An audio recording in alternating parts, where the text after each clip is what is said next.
Abay may pangako nga itong tatay ni Luka Doncic, na anya nga raw gagawin para sa Lakers na ikatutuwa ng maraming Lakers fans.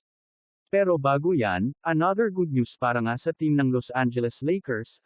Alam naman na siguro ng lahat na isa sa mga rason kung bakit tinrade ng Dallas Mavericks. Ito ngang si Luka Doncic ay dahil nga sa kanyang health pati na rin sa kanyang conditioning. Sila ay worried mga kabody.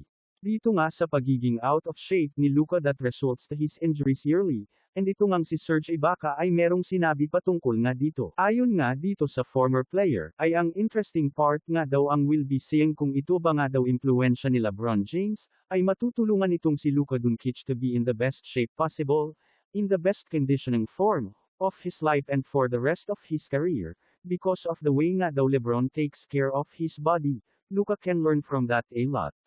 Basically ang sinasabi dito ni Serge Ibaka, na yung problema ni Luka Doncic na conditioning niya yung pagiging out of shape niya, ay matutulungan sa dyan ni LeBron James ang dahil kilala naman natin si LeBron James. At ngayon naman mga kabady, pag-usapan na natin ang tatay ni Luka Doncic, at ang kanyang sinabi na ikatutuwa ng maraming Lakers fans, na gagawin nga daw ni Luka after the trade, ay naglabas nga ng sama ng loob.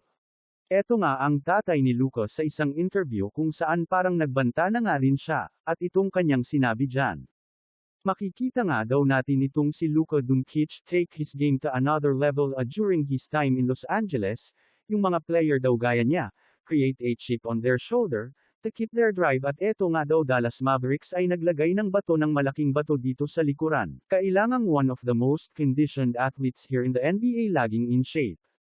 Ito ngang si LeBron James kahit off-season mga idol, ay wala ngang tigil, at iyan ang mga idol ang nakikita ni Serge Ibaka, na malaking matutulong netong ani LeBron James kay Luka Doncic, at sa kanyang teaming with the Lakers, hindi lamang niya yan this year maitutulong kung hindi nga daw for the rest of his career. So definitely yan ay good news para nga dito sa team ng LA Lakers. Ating pang susubaybayan ang iba pang kaganapan sa mga trending at pinag-uusap ang sports sa Pilipinas, at kung may komento ka ay huwag ka maayang i-share yan sa ating comment section kabady. Maraming salamat.